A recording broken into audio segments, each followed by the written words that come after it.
Chers membres d'Église et chers amis, bonjour. Si la question nous était posée d'expliquer ce que veut dire connaître Dieu, ou croire en Dieu, ou marcher avec lui, le suivre ou lui obéir, etc., combien il y aurait-il de façons de répondre? Peut-être qu'il y aurait autant de nuances que de personnes interrogées et donc d'expériences personnelles à partager. Cependant, le verset que nous allons lire aujourd'hui parle moins d'une expérience personnelle dont témoignerait l'apôtre Paul que d'une réalité propre à tous les croyants, réalité que vous et moi sommes appelés à comprendre, à vivre et à respecter. Réalité que les membres de l'Église de Corinthe n'avaient pas encore bien comprise.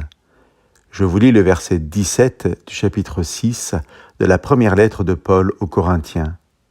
« Celui qui s'attache au Seigneur est avec lui un seul esprit. » Tout le contexte de ce passage est une exhortation de l'apôtre pour que les croyants de Corinthe n'aient pas une vie de débauche, mais une vie qui convienne à ceux qui ont rencontré le Seigneur.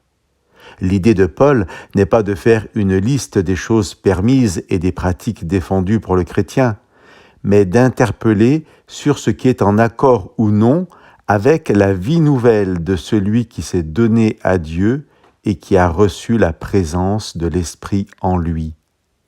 Celui qui s'attache au Seigneur est avec lui un seul esprit, nous dit le verset 17.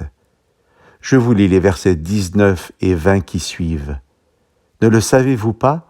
Votre corps est le sanctuaire de l'Esprit Saint qui est en vous et que vous tenez de Dieu. Vous ne vous appartenez pas à vous-même, car vous avez été achetés à un prix. Glorifiez donc Dieu dans votre corps.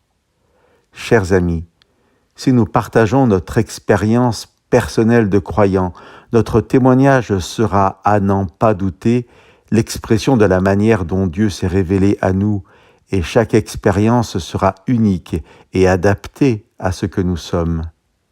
Néanmoins, il est des réalités de la présence de Dieu dans la vie du disciple qui sont universelles dans ce que Dieu attend. Nous ne nous appartenons plus. Notre corps et notre esprit, ce que nous sommes en fait, appartiennent à Dieu.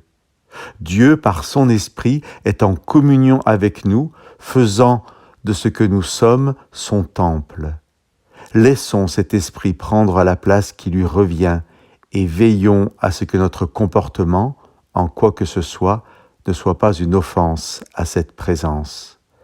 Chers amis, laissons-nous bénir par la présence de l'Esprit de Dieu en nous.